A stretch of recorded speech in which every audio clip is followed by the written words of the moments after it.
انک لمن الشاہدین والشاکرین والذاکرین والحمد للہ رب العالمین۔ نور کے پیکر، تمام نبیوں کے سرور، دو جہاں کے تاجور، سلطان بحر و بر، حضرت آمینہ کے پسر، حضرت عبداللہ کے لخت جگر، جناب احمد مجتبیٰ حضرت محمد مصطفیٰ صلی اللہ تعالیٰ علیہ وسلم کی بارگاہ عالی وقار میں درود و سلام پیش کرنے کے حوالے سے بے شمار فضائل و برکات ہیں۔ انہی میں سے ایک حدیث پاک یہ بھی ہے کہ ہمارے کریم آقا، بارہویں والے آقا صلی اللہ علیہ وسلم نے فرمایا، من سرہ ان یلقى اللہ غدا راضیا فلیکثر الصلاۃ علی۔ حضور فرماتے ہیں جسے یہ پسند ہو کہ اللہ کی بارگاہ میں پیش ہوتے وقت اللہ اس سے راضی ہو، اسے چاہیے کہ مجھ پر کثرت سے درود پاک پڑھا کرے۔ جس انداز سے آپ نے سبحان اللہ کہا، اسی انداز کے ساتھ پڑھیے، الصلاۃ والسلام علیک یا رسول اللہ وعلی آلک واصحابک یا حبیب اللہ، الصلاۃ والسلام علیک یا نبی اللہ وعلی آلک واصحابک یا نور اللہ صلی اللہ تعالی علیہ وسلم۔ نویت سنت الاعتکاف۔ ماشاءاللہ بڑی خوشیوں کے دن چل رہے ہیں، کسی کے اچھے دن آئے نہ آئے، ہم عاشقان رسول کے اچھے دن آ چکے ہیں۔ ہم اپنے کریم آقا رحمت والے مصطفیٰ صلی اللہ تعالی علیہ وسلم کا 1500واں جشن میلاد منا رہے ہیں، اور ان قریب وہ مبارک گھڑی بھی تشریف لانے والی ہے جس کے بارے میں میرے امام نے آج سے تقریباً 107 سال پہلے کہا تھا، جس سہانی گھڑی چمکا طیبہ کا چاند، اس دل افروز ساعت پہ لاکھوں سلام۔ المواہب اللدنیہ کتاب ہے ہمارے کریم آقا صلی اللہ علیہ وسلم کی سیرت طیبہ پر، جیسے بہت ساری کتابیں لکھی گئی نا، یہ المواہب اللدنیہ بڑی معتبر اور بڑی جامع کتاب ہے۔ اس میں نبی پاک صلی اللہ تعالی علیہ وسلم کے چچاؤں کی تعداد بیان کی گئی۔ بیان کیا گیا کہ حضرت عبد المطلب رضی اللہ تعالی عنہ کے 13 بیٹے ہوئے، ان میں ایک تو نبی پاک صلی اللہ علیہ وسلم کے والد گرامی حضرت عبداللہ رضی اللہ تعالیٰ عنہ، ان کے علاوہ مزید 12 بیٹے اور ہیں، یعنی آقا کریم صلی اللہ علیہ وسلم کے 12 چچا ہیں، حارث، ابو طالب، زبیر، حمزہ، عباس، ابو لہب، غیداق، مقوم، زرار، قسم، عبد القعبہ، جہل، یہ 12 چچا حضور صلی اللہ علیہ وسلم کے، ان میں بہت کم ایمان لائے، جن میں خاص طور سے نام حضرت عباس کا ہے اور حضرت امیر حمزہ کا ہے۔ ایک چچا کا نام آپ نے سنا، ابو لہب، یہ انتہائی کٹر گستاخ رسول تھا۔ اللہ تعالیٰ نے اس کی برائی میں قرآن مقدس کے 30ویں پارے میں پوری سورت نازل کی، تبت یدا ابی لہب و تب، تبت یدا ابی لہب و تب سے لے کر کے فی جیدہا حبل من مسد تک، اس کی برائی میں آئی پوری سورت۔ اتنا بڑا کٹر گستاخ رسول تھا۔ یہ مر گیا۔ اس کے مرنے کے بعد اس کو کچھ اس کے گھر والوں نے خواب میں دیکھا۔ یاد رہے یہ واقعہ میں آپ حضرات کو عمدۃ القاری سے سنا رہا ہوں۔ عمدۃ القاری یہ بھی حدیث پاک کی بڑی جامع اور معتبر کتاب ہے۔ ابو لہب جب مر گیا تو اس کے کچھ گھر والوں نے اس کو خواب میں دیکھا، حال پوچھا کیا ملا؟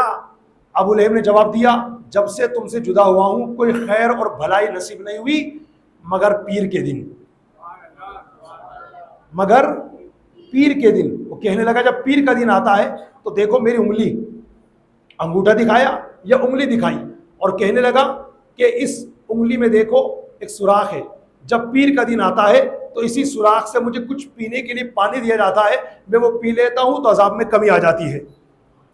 پوچھا یہ پیر کے دن ہی کیوں ہوتا ہے اور یہ پینے کے لیے کیوں دیا جاتا ہے جس کی وجہ سے عذاب میں کمی ہو جاتی ہے؟ تو ابو لہب کہنے لگا دراصل بات یہ ہے کہ جب میرے بھتیجے محمد عربی صلی اللہ علیہ وسلم کی ولادت ہوئی تو میری لونڈی، میری کنیز سویبہ یہ خوشخبری لے کر میرے پاس آئی کہ مبارک ہو محمد عربی کی ولادت ہوئی ہے، یعنی حضرت عبد المطلب کے پوتے حضرت عبداللہ کے بیٹے محمد عربی کی ولادت ہوئی ہے، یعنی ابو لہب کو خوشخبری دی کہ مبارک ہو تمہارے بھتیجے کی ولادت ہوئی ہے۔ ابو لہب کہتا ہے جب یہ خوشخبری میں نے سنی تو بھتیجے کی آمد کی خوشی میں میں نے اپنی اسی انگلی سے اپنی لونڈی کو آزاد کر دیا، اس خوشی میں اس کو آزاد کر دیا چونکہ پیر کا دن تھا۔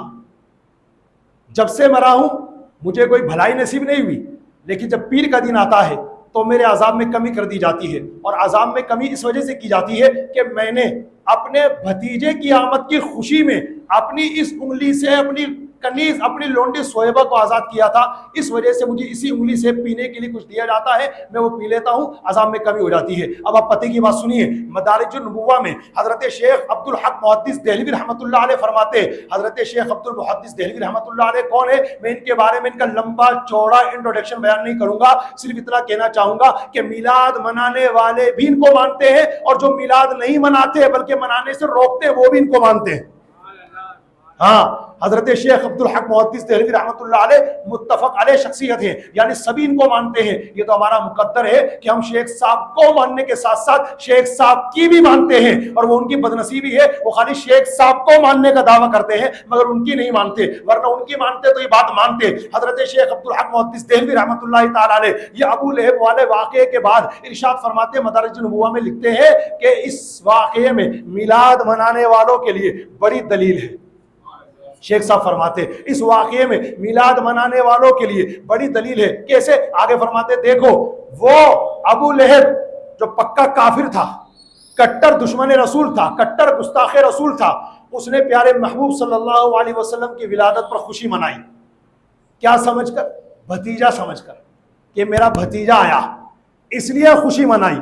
تو اس کے سلے میں اس پر بھی اتنا کرم تو ہوا کہ پیر کے دن عذاب میں کمی ہو گئی، جب ایک گستاخ رسول مصطفیٰ جان رحمت صلی اللہ علیہ وسلم کی ولادت پر آقا سمجھ کے نہیں، نبی سمجھ کے نہیں، رسول سمجھ کے نہیں، بلکہ بھتیجا سمجھ کر خوشی منائے، اس پر یہ کرم ہو سکتا ہے تو جو عاشق رسول آمینہ کے لال عبداللہ کے نونہال صلی اللہ علیہ وسلم کو کچھ اور سمجھ کے نہیں، اپنا آقا سمجھ کر، اپنا داتا سمجھ کر، اپنا مولا سمجھ کر، اپنا سب کچھ سمجھ کر جشن آمد کی خوشی منائے، تو مجھے بتاؤ، فرماتے مجھے بتاؤ اسے کیا کیا انعام ملیں گے۔ یہ مقدر الحمدللہ ہمارے حصے میں آیا ہے کہ ہم حضور کا میلاد مناتے ہیں، اور پیارے آقا صلی اللہ علیہ وسلم کا میلاد منانے کے جو ہم طریقے استعمال کرتے ہیں ان میں یہ بھی ہے۔ یہ جھنڈے لے رہے آتے ہیں ہم، یہ جھنڈا کا لکھا ہے۔ آئیے میں آپ کے سامنے دو شخصیتوں کا نام لیتا ہوں، ایسی دو شخصیتیں کہ ساری کائنات کی گواہی ایک طرف اور ان کی گواہی ایک طرف۔ حضرت امام جلال الدین سیوطی رحمت اللہ علیہ اپنی کتاب الخصائص الکبریٰ میں نقل کرتے ہیں کہ حضرت سیدتنا بی بی آمنہ خاتون رضی اللہ تعالی عنہ فرماتی ہے کہ جب میرے نور نظر محمد مصطفیٰ صلی اللہ علیہ وسلم کی ولادت ہوئی تو میں نے دیکھا، کون کہہ رہی؟ حضرت آمنہ خاتون۔ کون حضرت آمنہ؟ جن پر میری ماں اور آپ کی ماں، کائنات کی ہر ماں قربان، جن کی سچائی کے صدقے میں ہماری ماؤں کو سچ بولنا آیا ہے، وہ حضرت بی بی آمنہ خاتون رضی اللہ تعالیٰ عنہ۔ میں جانتا ہوں کہ اس سوسائٹی میں رہنے والے کچھ ایسے گستاخ بھی ہیں جو معاذ اللہ حضرت آمنہ رضی اللہ تعالیٰ عنہ کی شان میں نازیبہ کلمات کہتے ہوئے ان کو کافرہ تک کہہ دیتے ہیں کہ نبی کی امی مومن نہیں تھی، مسلمان نہیں تھی، کافرہ تھی معاذ اللہ۔ میں اس پر زیادہ لمبی چوڑی گفتگو نہیں کروں گا کیونکہ ٹاپک میرا یہ نہیں ہے، اس پر کبھی بات ہوگی تو بہت سارے دلائل کے انبار الحمدللہ جو ہمارے علماء نے کتابوں میں لکھے، ان دلائل میں سے صرف ایک دلیل آپ کے سامنے ایسی پیش کر دیتا ہوں جس کو ہر عقل تسلیم کرے گی۔ حدیث پاک سے ثابت ہے حضرت یونس علیہ السلام جس مچھلی کے پیٹ میں رہے وہ مچھلی جنت میں جائے گی، حدیث پاک سے ثابت ہے۔ ہر جانور جنت میں نہیں جائے گا، اس کو دھیان رکھنا۔ آپ کے گھر میں بکرا پل رہا ہے نا، وہ جنت میں نہیں جائے گا۔ جتنے جانور ہوں گے نا قیامت کے میدان میں آئیں گے، حساب کتاب کے بعد سب کو مٹی کر دیا جائے گا، کوئی جانور جنت میں نہیں جائے گا، مگر کچھ سیلیکٹڈ جانور ہوں گے جن کے بارے میں احادیث طیبہ میں آیا ہے کہ وہ جنت میں جائیں گے۔ فار ایگزامپل اصحاب کہف کا کتا جنت میں جائے گا، ہمارے کریم آقا صلی اللہ علیہ وسلم کی اونٹنی قصوہ وہ جنت میں جائے گی، ہے نا۔ حضرت صالح علیہ السلام کی اونٹنی وہ جنت میں جائے گی۔ حضرت آقا علیہ السلام کا دراز گوشت، وہ سواری کا جانور جس کا نام یافور ہے، وہ جنت میں جائے گا۔ اس طریقے سے اور بھی کچھ سیلیکٹڈ جانور ہیں جو جنت میں جائیں گے، ان میں سے ایک حضرت یونس علیہ السلام کی مچھلی بھی ہے۔ اب ذرا غور کرنا، محدثین کرام پر میری جان قربان، بڑی پتے کی اور اس کو محبت کی بات کرتے، فرماتے مسلمانوں دیکھو، حضرت یونس علیہ السلام جس مچھلی کے پیٹ میں رہے وہ مچھلی جنت میں جائے گی۔ حالانکہ حضرت یونس علیہ السلام اس مچھلی کے پیٹ میں کتنے دن رہے، کتنا ٹائم رہے، تو الگ الگ روایتوں سے 3 روایتوں کا خلاصہ ملتا ہے۔ نمبر 1 3 days 3 دن رہے، نمبر 2 10 days 10 دن رہے، نمبر 3 40 days 40 دن رہے۔ چلو ہم 40 دن کا قول مان لیتے ہیں۔ حضرت یونس علیہ السلام اس مچھلی کے پیٹ میں 40 دن رہے۔ آپ کی نسبت کی وجہ سے اللہ تعالیٰ نے اس مچھلی کو یہ اسٹیٹس عطا کیا کہ وہ مچھلی جنت میں جائے گی۔ اب ہمارے محدثین کرام فرماتے ہیں دیکھو مسلمانوں کتنی عجیب بات ہے، حضرت یونس علیہ السلام جس مچھلی کے پیٹ میں رہے وہ تو جنت میں جائے، اور جس آمینہ کے پیٹ میں یونس علیہ السلام کے آقا رہے وہ جنت میں نہ جائے۔ حقیقت یہ ہے کہ حضرت آمینہ کی برکت سے ہماری ماں بھی جنت میں جائے گی۔ آئی بات سمجھ میں؟ یہ ایسی بات ہے جو ہر عقل قبول کرتی کہ یار بات تو پتے کی ہے۔ جب یونس علیہ السلام کی وجہ سے وہ مچھلی جنت میں جا رہی ہے جس کے پیٹ میں یونس علیہ السلام رہے، تو جس حضرت آمینہ کے پیٹ میں یونس علیہ السلام کی بھی آقا 40 دن نہیں بلکہ 9 مہینے رہے ہو، وہ حضرت آمینہ جنت میں کیوں نہیں جائیں گی؟ ضرور جائیں گی، اور ایسے جائیں گی کہ انشاءاللہ ہماری ماؤں کا ہاتھ پکڑ کے لے جائیں گی۔ اب توجہ فرمائیے، حضرت امام جلال الدین سیوطی رحمۃ اللہ علیہ اپنی کتاب الخصائص الکبریٰ میں تحریر فرماتے ہیں کہ حضرت سیدتنا بی بی آمینہ خاتون رضی اللہ تعالی عنہ بیان فرماتی ہے کہ میں نے دیکھا، ان کا اسٹیٹمنٹ ہے، چشمدید گواہی دے رہی ہیں کہ میں نے دیکھا جب میرے نور نظر محمد مصطفیٰ صلی اللہ علیہ وسلم کی ولادت ہوئی تو حضرت جبریل امین علیہ السلام 3 جھنڈے لے کر نازل ہوئے، 3 جھنڈے۔ پورا واقعہ دیکھا حضرت آمینہ نے اور بتاتی ہیں 3 جھنڈے لے کر کے آئے، ایک جھنڈا مشرق میں لگایا جہاں سے سورج نکلتا ہے، ایک جھنڈا مغرب میں لگایا جہاں سورج ڈوبتا ہے، اور ایک جھنڈا کعبے کی چھت پہ لگا دیا۔ یہ حضرت آمینہ خاتون، یہ جھنڈے لگانا ہمارا اور آپ کا یا امیر اہل سنت کا یا اعلیٰ حضرت کا طریقہ نہیں ہے، یہ حضرت جبریل علیہ السلام کا طریقہ ہے۔ اب جتنے لوگ اپنے گھروں پہ جھنڈے لگا رہے ہیں، جتنے لوگ اپنے ہاتھوں میں نبی پاک صلی اللہ علیہ وسلم کا پرچم لہرا رہے ہیں، وہ کس کی سنت ادا کر رہے ہیں؟ حضرت جبریل علیہ السلام کی۔ اور میلاد منانے والوں اتنے خوش نصیب ہو، واقعات تو ڈھیروں ڈھیر ہیں، کتابوں کا انبار ہے، لائبریری پوری بھری پڑی ہے۔ ان لائبریری کی درجنوں لاکھوں کروڑوں کتابوں میں سے ایک واقعہ میں آپ کو سناتا ہوں۔ تذکرۃ الواعظین ایک کتاب ہے، میرے پاس بھی موبائل میں ڈاؤن لوڈ ہے۔ تذکرۃ الواعظین میں اس واقعے کو نقل کیا گیا کہ مدینہ شریف میں ایک دیوانہ رہتا تھا، اس کا نام ابراہیم تھا۔ اس کے اندر ایک بہت اچھی عادت یہ تھی کہ وہ جتنی حلال کمائی کرتا اس کا 50% خرچ کرتا اپنے گھر والوں پر اور 50% بچا لیتا۔ بچا کے کیا رکھتا تھا؟ سیو کرتا تھا، اور جب ربیع الاول کا مہینہ آتا تو ساری رقم سے پیارے آقا صلی اللہ علیہ وسلم کا میلاد مناتا تھا، بہت بڑے پیمانے پر لنگر کرتا، علماء صلحاء کی دعوت کرتا، اور اس طریقے سے وہ آقا علیہ الصلوۃ والسلام کا دیوانہ ہر سال جشن میلاد مناتا تھا۔ اس کی بیوی جو تھی وہ بھی اس کے ساتھ بڑی ہیلپ کرتی تھی۔ ایک وقت وہ آیا کہ اس کی بیوی کا انتقال ہو گیا۔ بیوی کے انتقال ہو جانے کے باوجود بھی ابراہیم دیوانے کے معمولات میں کوئی فرق نہیں آیا، بلکہ وہ الحمدللہ اپنے معمول کے مطابق نبی پاک صلی اللہ تعالی علیہ وسلم کا جشن میلاد پابندی سے اور دھوم دھام سے مناتا رہا۔ ایک وقت کی بات ہے کہ ابراہیم دیوانے نے اپنے نوجوان بیٹے کو پاس بلایا اور کہا بیٹا سنو، میرے اب دنیا سے جانے کا وقت آنے والا ہے، میں تمہیں ایک وصیت کرتا ہوں، بیٹا عمل کرنا۔ جی بابا جان بتائیے۔ تو ابراہیم دیوانہ کہتا ہے بیٹا بات دراصل یہ ہے کہ میری پونجی میں 50,000 درہم ہے اور کچھ کپڑا ہے۔ کپڑا تو ایک کام کرنا، میرے کفن وغیرہ میں استعمال کر لینا، اور جو درہم بچیں گے ان درہموں کو تم کیا کرنا، مشورہ ہے کہ کسی نیک کام میں خرچ کرنا۔ کہا ٹھیک ہے بابا جان۔ پھر وہ وقت آیا کہ اس ابراہیم دیوانے نے کلمہ طیبہ پڑھا اور اس کی روح کفن سے پرواز کر گئی، انتقال ہو گیا۔ اب والد محترم کو کفنانے اور دفنانے کے بعد ان کا بیٹا گھر آیا۔ گھر آنے کے بعد سوچتا رہا کہ والد صاحب نے جو درہموں کے بارے میں مجھے بتایا ہے، میں کیا کروں۔ اس کو سمجھ نہیں آ رہا تھا، کیونکہ والد صاحب نصیحت اور وصیت کر کے گئے کہ بیٹا کسی نیک کام میں خرچ کرنا، تو کس نیک کام میں خرچ کروں، کیسے ایسے نیک کام میں خرچ کروں کہ والد صاحب کو زیادہ ثواب پہنچے، ان کی روح زیادہ خوش ہو، کیا کروں۔ اسی میں وہ دن گزر گیا، یہاں تک کہ رات آ گئی۔ اسی فکر میں سوچتے اس کی آنکھ لگ گئی۔ جب آنکھ لگی نا، اس نے بڑا عجیب و غریب خواب دیکھا۔ خواب یہ تھا، کیا دیکھتا ہے کہ قیامت برپا ہو گئی ہے، نفسی کا عالم ہے، نیک لوگوں کو دولہا بنا کر جنت کی طرف لے جایا جا رہا ہے، اور گنہگاروں مجرموں کو گھسیٹ کے جہنم کی طرف لے جایا جا رہا ہے۔ یہ اپنے بارے میں سوچ رہا ہے میرا کیا بنے گا، تھر تھر کانپ رہا ہے۔ اتنے میں اچانک غیب سے آواز آتی ہے، فرشتوں اس بندے کو جنت میں جانے دو۔ یہ خوشی خوشی جنت میں داخل ہوا اور جنت کی سیر کرنے لگا۔ پہلی جنت، دوسری جنت، تیسری جنت، چوتھی جنت، پانچویں جنت، چھٹی جنت، ساتویں جنت سیر کر لی۔ اب جب 8ویں جنت میں جانے کا موقع آیا، جانے لگا نا، تو داروغہ جنت جو حضرت رضوان علیہ السلام جنت کے انچارج ہیں، انہوں نے نو انٹری کا بورڈ لگا دیا، نو انٹری۔ اس میں تم نہیں جا سکتے. اس میں وہی جا سکتا ہے جو ربیع الاول کے مہینے میں حضور کا میلاد مناتا ہے. دیکھو بھیا میں اپنی طرف سے بات نہیں کر رہا. تذکرۃ الواعظین کتاب کا نام بتایا, اور بھی دیگر سیرت کی کتابوں کے اندر یہ واقعہ درج ہے.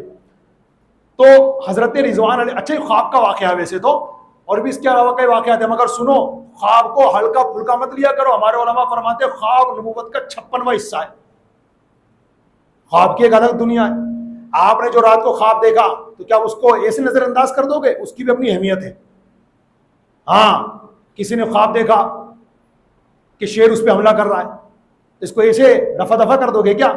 اس کی تعبیر بھی تو ہے. ایک بندے نے رات کو خواب دیکھا بہت سارے سانپ ہیں لیکن کچھ کر نہیں رہے, اس کی بھی تعبیر ہے. ایک بندے نے خواب دیکھا بندر دیکھے اس پر حملہ کر رہے ہیں, اس کی بھی تعبیر ہے. تو خواب دیکھ کر خالی رفع دفع کر دینا نہیں, اس کی تعبیر ہوتی ہے باقاعدہ, اور تعبیر کا علم ہر عالم نہیں جانتا, اس کے بھی الگ معبرین ہوتے ہیں. خیر میں اس کی طرف نہیں جانا چاہتا, لیکن یاد رکھنا پیارے آقا صلی اللہ تعالی علیہ وسلم کا خواب کے اندر کسی کو دیدار ہو گیا تو یہ حدیث میں نے آپ کو پہلے بھی سنا رکھی ہے. حضور نے فرمایا من رآنی فی المنام فقد رأى الحق, جس نے خواب میں مجھے دیکھا وہ یقین کر لے اس نے مجھے ہی دیکھا تھا. اس لیے کہ لا یتمثل الشیطان, شیطان میری شکل و صورت اختیار نہیں کر سکتا. اب ذرا توجہ سنیے گا. ابراہیم دیوانے کا بیٹا کہتا ہے 8ویں جنت جب میں جانے لگا تو فرشتے نے روک دیا اور کہا کہ اس میں وہی جا سکتا ہے جو ماہ ربیع الاول شریف میں حضور کا میلاد مناتا ہوگا. تو وہ شخص کہتا ہے, وہ نوجوان کہتا ہے میں سمجھ گیا, میرے والدین اسی میں ہونے چاہیے. اتنے میں غیب سے آواز آتی ہے فرشتوں اس کو اس میں جانے دو, اس کو اس جنت میں جانے دو. وہ کہتا ہے میں خوشی خوشی اندر گیا. جیسے اندر گیا تو میں نے دیکھا ایک عالی شان تخت لگا ہوا ہے, اس پر ایک بزرگ خاتون تشریف فرما ہے اور آس پاس اور کرسیاں رکھی ہوئی ہیں, ان پر بھی بزرگ پروقار خواتین تشریف فرما ہے. تو ایک فرشتے سے پوچھا یہ کون ہے؟ تو بتایا تخت پر جو موجود ہے وہ شہزادی کونین, ملکہ فردوس بری, مخدومہ کائنات, ام الحسنین, خاتون جنت حضرت سیدتنا بی بی فاطمہ الزہرا رضی اللہ تعالی عنہا ہے. اور کرسیوں پر حضرت مریم, حضرت آسیہ, حضرت سارہ, حضرت زبیدہ, حضرت رابعہ, حضرت حجرہ رضی اللہ تعالی عنہن تشریف فرمائے. اب اس نے دیکھا تو حضرت بی بی فاطمہ زہرا رضی اللہ تعالی عنہا کے تخت کے پاس اس کی امی نظر آ گئی, ان کی زیارت کر لی. اب آگے گیا, ایک بہت بڑا عالی شان تخت لگا ہوا تھا اور اس پر تاجدار رسالت شہنشاہ ختم نبوت صلی اللہ تعالی علیہ وسلم تشریف فرما تھے, اور ارد گرد 4 کرسیاں رکھی تھی, ان پر خلفائے راشدین یعنی حضرت ابوبکر صدیق, حضرت عمر فاروق اعظم, حضرت عثمان غنی, حضرت مولا علی تشریف فرما تھے. اور اسی تخت کے سیدھی جانب جو کرسیاں رکھی تھی سونے کی کرسیاں, ان پر انبیاء کرام علیہ الصلوۃ والسلام تشریف فرما تھے. اور اس تخت کے بائیں جانب جو کرسیاں رکھی تھی ان پر شہیدان اسلام تشریف فرما تھے. وہ شخص کہتا ہے پھر میں نے دیکھا کہ پیارے آقا صلی اللہ تعالی علیہ وسلم کے تخت مبارک کے پاس جھرمٹ کے اندر مجھے میرے والد صاحب نظر آ گئے.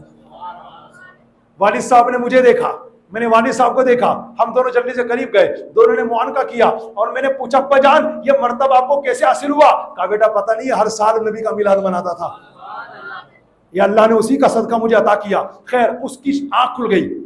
آنکھ کھلنے کے بعد اس نے سب سے پہلا کام کیا, اپنے مکان کو اونے پونے داموں بیچا, جو رقم آئی اس کو, اور والد صاحب کے جو چھوڑے ہوئے درہم تھے ان کو آپس میں ملایا, اور ملانے کے بعد بہت بڑے لنگر شریف کا اور پیارے آقا صلی اللہ علیہ وسلم کے میلاد کا اہتمام کیا. علماء صلحاء کو دعوت دی, اپنے پڑوسیوں کو بلایا, دوست احباب کو بلایا, اور بڑے پیمانے پر آقا علیہ الصلوۃ والسلام کے میلاد منانے کے لیے لنگر شریف کا اہتمام کیا. اور پھر کیا کیا, مسجد چلا گیا, مسجد میں رہا, مسجد میں رہتا رہا, مسجد میں اس نے سکونت اختیار کر لی. اس نے اپنی زندگی کے باقی کے 30 ایئرز 30 سال مسجد میں گزارے, یہاں تک کہ 30 سال گزرنے کے بعد اس کا انتقال ہو گیا. اس کے انتقال کے بعد کسی دیوانے نے خواب میں دیکھا, پوچھا ماں سنیتا کیا بنا, خیریت تو ہے؟ بولے خیریت ہی خیریت ہے, الحمدللہ مجھے بھی پیارے نبی صلی اللہ علیہ وسلم کا جشن میلاد منانے کی برکت سے جنت میں اپنے والد صاحب کے پاس پہنچا دیا گیا ہے. تو میرے بھائیوں یہ میلاد منانا پیارے آقا صلی اللہ تعالی علیہ وسلم کی رضا کا بھی ذریعہ اور اللہ پاک کی خوشنودی کا ذریعہ ہے. اور ہم کیوں میلاد نہ منائیں؟ قرآن پاک میں کیا لکھا ہوا ہے؟ قرآن پاک میں 27 آیتیں ایسی ہیں جن میں اللہ تعالیٰ نے پیارے نبی صلی اللہ علیہ وسلم کے میلاد کو بیان فرمایا ہے. ٹائم بہت تیزی کے ساتھ جا رہا ہے. 550 سنت آداب کتاب بھی میرے پاس رکھی ہوئی ہے, ہر ہفتے کی طرح آج بھی انشاءاللہ کچھ سنتیں آپ کو بیان کرنی ہے. میں جانتا ہوں کہ ٹائم اجازت نہیں دے گا, مگر بات پہ بات نکلی ہے تو عرض کرتا چلوں. پیارے آقا صلی اللہ علیہ وسلم کا میلاد قرآن پاک میں اندازے کے مطابق 27 مقامات پر بیان ہوا ہے. میں 3 آیتیں آپ کے سامنے ذکر کرتا ہوں. قرآن مقدس کی 114 سورتوں میں ایک بڑی پیاری سورت ہے, اس کا نام ہے سورہ آل عمران. یہ سورہ آل عمران کی آیت نمبر ہے 164, 164 نمبر کی پڑھ لیجئے گا. اللہ پاک اس میں ارشاد فرماتا ہے لقد من اللہ علی المؤمنین اذ بعث فیہم رسولا. مومنوں پر اللہ نے احسان کر دیا کہ اپنا ایک پیارا رسول صلی اللہ علیہ وسلم ان میں جلوہ گر کر دیا. اللہ حضور کا میلاد بیان فرما رہا ہے قرآن پاک کے سورہ آل عمران کی آیت نمبر 164 کے اندر. اچھا پتہ کی بات سنو, ہم تو میلاد نہیں مناتے, پتہ نہیں کیا لکھا ہے, پتہ نہیں کس نے بدعت شروع کر دی. زیادہ ٹینشن مت لیا کرو اور آ کر اپنے علماء کو پریشان بھی مت کیا کرو. میری یہ ریکویسٹ ہے آپ سب سے, دل سے بتا رہا ہوں, آ کر اپنے علماء کو پریشان مت کیا کرو کہ حضرت دلیلیں دو, وہ تو مان ہی نہیں رہا. کیا وہ قرآن پڑھا ہوا ہے؟ پتہ اللہ قرآن نہیں پڑھا ہوا. ایک نمبر کا انگوٹھا چھاپ, انگوٹھا چھاپ کہنے میں انگوٹھے کی توہین ہو رہی ہے. ایسا جس کو قرآن تک پڑھنا نہیں آتا وہ آپ سے بحث کر رہا ہے اور آپ آ کر کے اپنے علماء کو پریشان کر رہے ہیں. حضرت کا لکھا بتاؤ, وہ عمر کو پریشان کر رہا ہے, اس کو جواب دینا ہے. ایسے ڈھیٹ قسم کے لوگ ہوتے ہیں, شیطان کے ہاتھ کے کھلونے. آپ جا کر ایک دلیل دو گے نا اپنے عالم سے پوچھ کر کے, وہ دوسرا سوال کھڑا کر دے گا. پھر آؤ حضرت بتائیے, پھر وہ جواب دیں گے تو تیسرا سوال کھڑا کر دے گا. پھر آؤ حضرت پھر بتائیے تو جاؤ گے تو چوتھا سوال کھڑا کر دے گا. بہت سارے لوگ ایسے ہیں جو ماننے والے نہیں ہیں. تو اس لیے اپنی قسمت پر ناز کرو اور ٹینشن مت لیا کرو, اس لیے کہ حضور کا میلاد سب نہیں منائیں گے قیامت تک. میرا چیلنج یاد رکھنا, حضور کا میلاد سب نہیں منائیں گے. وہ سلیکٹڈ لوگ ہوں گے. وہ کون ہوں گے؟ وہ مومنین ہوں گے. اللہ نے خود قرآن پاک کی سورہ آل عمران کی آیت 164 میں یہ نہیں کہا لقد من اللہ علی الناس, اللہ نے سارے لوگوں پر احسان کیا, یہ نہیں کہا. بلکہ دیکھو اللہ کا انداز, کلام پاک کا انداز دیکھو, کیا کہا لقد من اللہ علی المؤمنین, ایمان والوں پر اللہ کا احسان. تو جس پر احسان ہوا وہی تو مانے گا. ارے بھیا جس پر احسان ہوا ہی نہیں وہ کہاں سے مانے گا؟ تو احسان کس پر ہوا ہے؟ ہم خوش نصیبوں پر, تو ہم میلاد منائیں گے.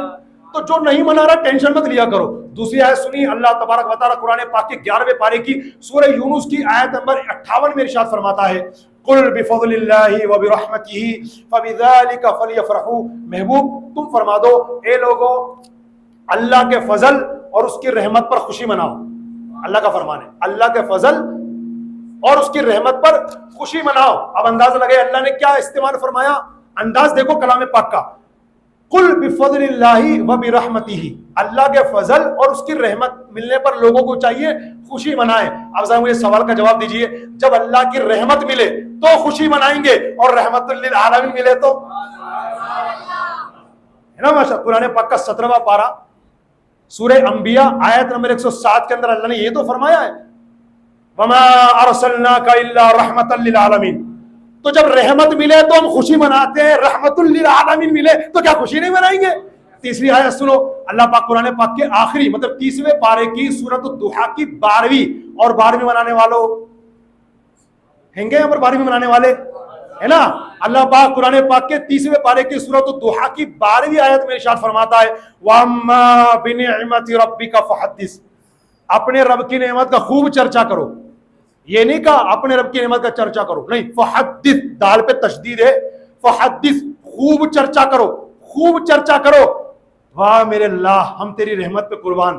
کیا انداز, ہم تیرے انداز پاک پر جان قربان کر دے میرے مولا. ہم یہی تو سمجھ رہے ہیں اور اپنا دل باغ نہیں بلکہ باغ مدینہ ہوتا محسوس کر رہے ہیں. جب نعمت ملے تو ہمیں چرچا کرنا چاہیے, جب سب سے بڑی نعمت ملے تو کیا چرچا نہیں کرنا چاہیے؟ یہ سرائے والان مسجد کا امام حسن رضا کیا کر رہا ہے؟ اس عظیم نعمت کے ملنے پر چرچا ہی تو کر رہا ہے.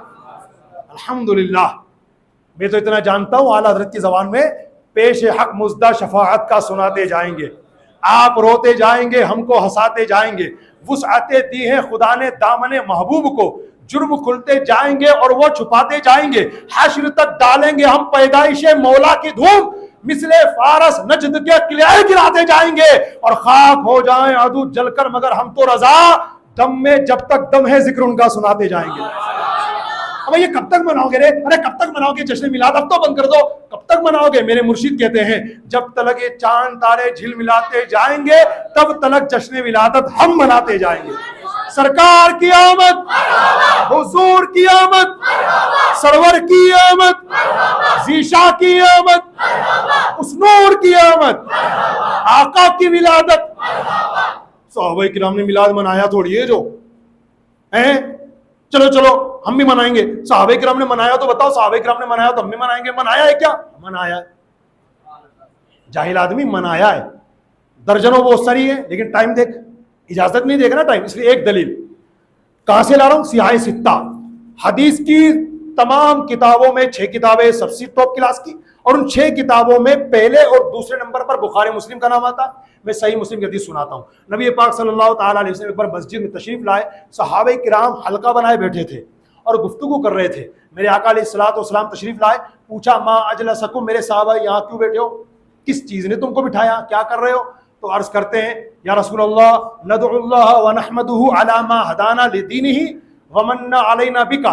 حضور ہم یہاں بیٹھ کے کچھ نہیں کر رہے, ہم تو یہ کر رہے ہیں کہ ہم اللہ سے دعا کر رہے ہیں اور اللہ کا شکر ادا کر رہے ہیں اس بات پر کہ اللہ نے آپ کو ہمارے درمیان جلوہ گر کر دیا, اللہ نے آپ کے ذریعے ہمیں ہدایت عطا فرمائی اور ہم پر احسان فرمایا. حضور ہم یہی کر رہے ہیں, مطلب حضور کی آمد کا ذکر کر رہے تھے, ہم بھی تو وہی کر رہے ہیں. تو میرے آقا علیہ السلام نے اس کو بدعت نہیں کہا, ناجائز نہیں کہا, ان کو ڈانٹا نہیں, ان پر جلال نہیں فرمایا, بلکہ کیا فرمایا؟ میرے آقا مسکرا کے کہتے ہیں میرے صحابہ یہ مت سمجھنا کہ مجھے تم پر وشواس نہیں ہے, پورا وشواس ہے. میں تو اس لیے پوچھ رہا تھا جو میں نے تمہیں کہا نا قسم کھا لو, قسم کھا لو گے کیا؟ تم نے کہا جی حضور ہم قسم بھی کھا لیں گے, ہم تو یہی کر رہے تھے. حضور نے فرمایا مجھے تم پر اعتماد ہے. بات دراصل یہ ہے کہ ابھی سدرا کے مکی جبریل امین علیہ السلام میرے پاس آئے تھے اور انہوں نے بتایا یا رسول اللہ آپ کے دیوانے آپ کے صحابہ مسجد میں بیٹھ کر آپ کے میلاد کی خوشی منا رہے ہیں اور اللہ تعالیٰ اپنی شان کے مطابق فرشتوں میں خوشی کا اظہار فرما رہا ہے.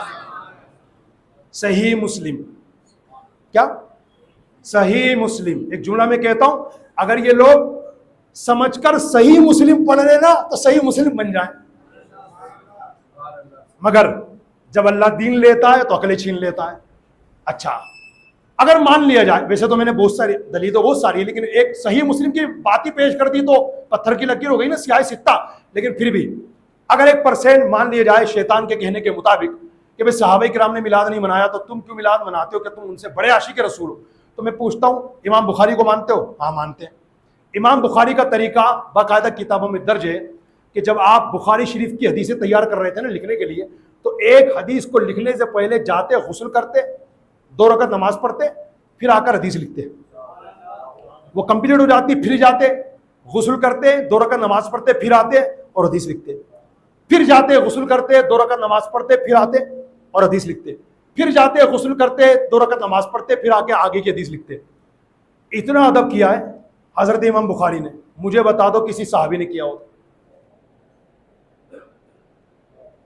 حضرت ابو بکر صدیق سے لے کر آخری صحابی تک کسی صحابی کے بارے میں کسی کتاب میں ایک دلیل مجھے دکھا دو کہ کسی صحابی نے حدیث کا ایسا ادب کیا ہو. حالانکہ یہ بات طے ہے کہ امام بخاری نے بھی ادب کیا ہے نا, یہ صحابہ کرام کے صدقے میں کیا.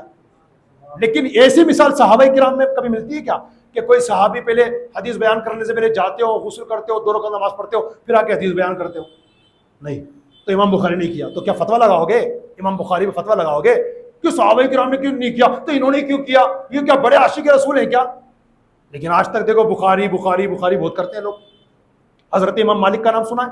کروڑوں مالکیوں کے عظیم پیشوا ہیں حضرت امام مالک. ان کا طریقہ مدینہ منورہ میں انہوں نے اپنی زندگی کے آخری ایام گزارے, اور حالت یہ تھی مدینہ پاک کا ایسا ادب کرتے تھے کہ ننگے پیر چلتے تھے مدینہ کی زمین پر. حتیٰ کہ کبھی آپ نے مدینہ شریف میں رفع حاجت نہیں کی, قضاء حاجت, ٹوائلٹ وغیرہ مدینہ میں نہیں کرتے تھے. حاجت ہوتی تھی نا تو حرم مدینہ سے باہر جاتے تھے. مجھے بتا دو آپ کسی صحابی کے بارے میں ایسی روایت ملتی ہو کہ ان صحابی رضی اللہ تعالیٰ مدینہ شریف میں ننگے پیر چلتے تھے, اور جناب والا جب کبھی رفع حاجت کی عادت پیش آتی تو مدینہ سے باہر جاتے تھے؟ کسی صحابی کے بارے میں نہیں ملے گا آپ کو. امام مالک کرتے تھے, تو کیا فتویٰ لگاؤ گے ہیں؟ یہ کہو گے کہ بڑے عاشق رسول ہو گئے صحابہ کرام سے, انہوں نے تو کیا نہیں, انہوں نے کیوں کیا؟ اور پھر پتہ کی بات یہ بھی میرے بھائیوں, ایسا کام جو صحابہ نے نہیں کیا ہم کر رہے ہیں تو وہ غلط ہو جائے ایسا نہیں ہوتا. ورنہ جو لوگ آج میلاد سے روک رہے ہیں وہ بھی نہ جانے درجنوں کام کر رہے ہیں جو صحابہ کرام نے نہیں کیا. دنیا کے نام پہ نہیں, دین کے نام پہ. مسجد کیا دنیا کے دین ہے؟ آپ بتانا مسجد کیا دنیا ہے؟ دین ہے.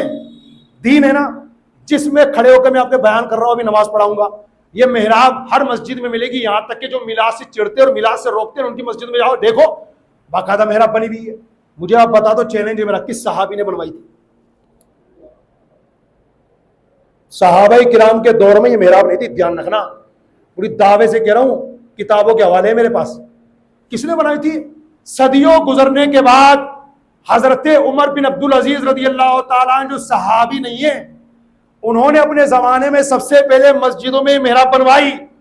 تو اگر صحابہ کرام نے نہیں کیا ہم کیوں کرتے؟ تو سب سے پہلے یہ توڑ دو، ختم کر دو، کیونکہ صحابہ نے نہیں کیا تو ہم کیوں کرتے؟ یہ قرآن مقدس جس پر میرے ماں باپ قربان، میری آنے والی نسلیں قربان، اس کے ہر حرف پر میری جان قربان. یہ قرآن پاک جو آج ہمارے سامنے دیکھو زبر زیر پیش کے ساتھ موجود ہے، بہترین بائڈنگ کے ساتھ موجود ہے، بہترین کلر کے ساتھ موجود ہے. مجھے بتا دو کس صحابی کے زمانے میں تھا؟ ہمارے زمانے میں، صحابہ کرام کے زمانے میں یہ قرآن نہیں تھا. تو جب صحابہ کرام نے ایسا قرآن نہیں پڑھا تو ہم کیوں پڑھتے؟ ٹھنڈے کرو چلو. میری بات آپ حضرات سمجھ رہے کہ نہیں؟ بات صرف آپ کو سمجھانے کے لیے، کیونکہ جب ربیع الاول شریف کا مہینہ آتا ہے نا تو اس طرح کے وسوسے پیدا ہو جاتے ہیں. اس لیے، اور جب زیادہ کوئی ادم مچائے نا تو ہمارے مرشد نے ایک جملہ دیا الحمدللہ، جب کوئی پوچھے نا کہاں لکھا ہے میلاد منانا، تو زیادہ جھگڑا مت کرو، اتنا کہہ دو ہر عاشق رسول کی قسمت میں لکھا ہے.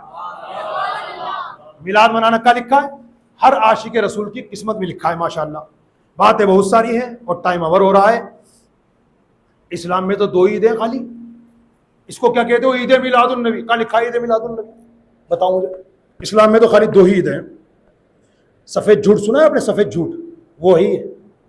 اسلام میں خالی 2 عید ہیں. جھوٹ ہے یہ، اسلام میں خالی 2 عیدیں نہیں ہیں. سیاہ ستہ پڑھیے، حدیث پاک باقاعدہ آقا علیہ السلام نے فرمایا الجمعۃ عید للمؤمنین، جمعہ کا دن مسلمانوں کے لیے عید کا دن ہے. اس آدھار پر ایک سال میں کم سے کم 48 عیدیں تو ہماری وجہ سے ہو گئی. عید الفطر، عید الاضحیٰ وہ ہو گئی، 50 ہو گئی. پھر آقا علیہ الصلوۃ والسلام نے ایام تشریق اور 9 عرفہ کا جو دن ہے اس کو عید فرمایا حدیث شریف میں، باقاعدہ اس کو بھی عید کا نام دیا گیا، وہ بھی عید. اور یہ ساری عیدیں جس عید کے صدقے میں ملی ہے نا اسی کا نام ہے عید میلاد النبی. ہاں، کیونکہ اگر یہ عید نہ ہوتی نہ تو کوئی عید الفطر ہوتی نہ عید الاضحیٰ ہوتی. میرے امام نے کہا وہ جو نہ تھے تو کچھ نہ تھا، وہ جو نہ ہو تو کچھ نہ ہو، جان ہے وہ جہان کی، جان ہے تو جہان ہے. تو ان لوگ گمراہ کرتے ہیں آپ کو کہ اسلام میں تو 2 عید ہیں، یہ عید کہاں سے آ گئی؟ عید ہے بھائی صاحب، اور اسلام میں 2 عیدیں نہیں ہے، بہت ساری عیدیں ہیں. ابھی میں نے سیاہ ستہ سے حوالہ دیا. اچھا ایک بات اور، ہمیں ٹورچر کرنے کے لیے پتا ہے لوگ کیا کہتے ہیں شیطان کے بہکاوے میں آ کر؟ اچھا چلو مان لو عید ہے، چلو مان لو عید پہ تو نماز پڑھتے ہو نا، اس کی کون سی نماز ہے؟ اس کی بھی نماز ہے. بتاؤں آپ کو، جو ہماری مسجد میں ریگولر کئی سالوں سے آ رہے ہیں وہ اس بات کو جانتے، اور جو لوگ نہیں جانتے میں ان کو بتا رہا ہوں اگرچہ یہ نماز کوئی فرض اور واجب نہیں ہے، نفل ہے، پڑھو گے تو ثواب ملے گا، نہیں پڑھو گے تو 1% گناہ نہیں ہے، مگر یہ پڑھنے کی کب ہے؟ ربیع الاول کی 12 تاریخ کو. جواہر خمسہ کے پیج نمبر 21 پر اس نماز کو نقل کیا گیا، اور دعوت اسلامی کے مکتب سے کتاب چھپی ہے، میرے پاس موجود ہے، اسلامی مہینوں کے فضائل، اس کے اندر بھی الحمدللہ اس نماز کو نقل کیا گیا. پتہ ہے کیا نماز ہے؟ فرماتے بزرگان دین کہ جو ماہ ربیع الاول کی 12 تاریخ کو 20 رکعت نماز 2 کر کے اس طریقے سے پڑھے کہ ہر رکعت میں سورہ فاتحہ کے بعد 21 ٹائمز 21 بار سورہ اخلاص قل هو اللہ احد شریف کی سورت پڑھے، بہت ثواب ملے گا. اور آگے لکھا ہے کہ ایک غلام رسول یہ نماز ہر سال پڑھتا تھا، اس کے خواب میں نبی پاک علیہ الصلوۃ والسلام تشریف لائے اور مسکرا کے فرمایا ہم تمہیں جنت میں اپنے ساتھ لے کر کے جائیں گے. جو حضرات جانتے وہ جانتے، جو نہیں جانتے وہ جان لے. الحمدللہ اپنی مسجد سرائے والان میں ہر سال ربیع الاول شریف والے دن نماز فجر کے بعد اشراق و چاشت کے وقت میں یہ 20 رکعت نماز جماعت کے ساتھ ادا کی جاتی ہے. جماعت اس لیے بھی ہم کرتے ہیں تاکہ جو لوگ نہیں پڑھنا جانتے وہ اس بہانے شریک ہو جائیں، اور جو لوگ پڑھنا تو جانتے ہیں لیکن اتنا وقت نہیں مل پاتا یا شیطان سستی دلاتا ہے تو جماعت کی برکت سے وہ بھی اس میں شریک ہو جاتے ہیں. انشاءاللہ اس مرتبہ بھی آنے والے جمعہ کو مبارک ہو آپ کو، حضور کا میلاد ہم منا رہے ہیں نا ماشاءاللہ. ربیع الاول کی 12 تاریخ پورے انڈیا میں، کنفیوز مت ہونا، پورے انڈیا میں. ابھی انڈیا کا کوئی شہر ایسا نہیں ہے جس کے اندر آج 4 تاریخ ہو. ہاں، آنے والے جمعہ کو پورے انڈیا میں حضور کا میلاد منایا جائے گا. ربیع الاول کی 12 تاریخ آنے والے جمعہ کو پورے انڈیا میں ماشاءاللہ. تو آنے والے جمعہ کو انشاءاللہ نماز فجر آپ چاہیں تو یہی ادا فرمائیں. نماز فجر کے بعد اشراق و چاشت تک ٹھہریے. اشراق و چاشت کے وقت میں انشاءاللہ 20 رکعت نماز جماعت کے ساتھ ادا کی جائے گی. ایک وظیفہ بھی سماعت فرما لے. ہم سب چاہتے ہیں کہ آقا ہمارے خواب میں تشریف لائیں جن کا میلاد منا رہے ہیں. تو سنیے، بزرگان دین نے فرمایا، اسی کتاب میں بھی لکھا ہوا ہے کہ جو مسلمان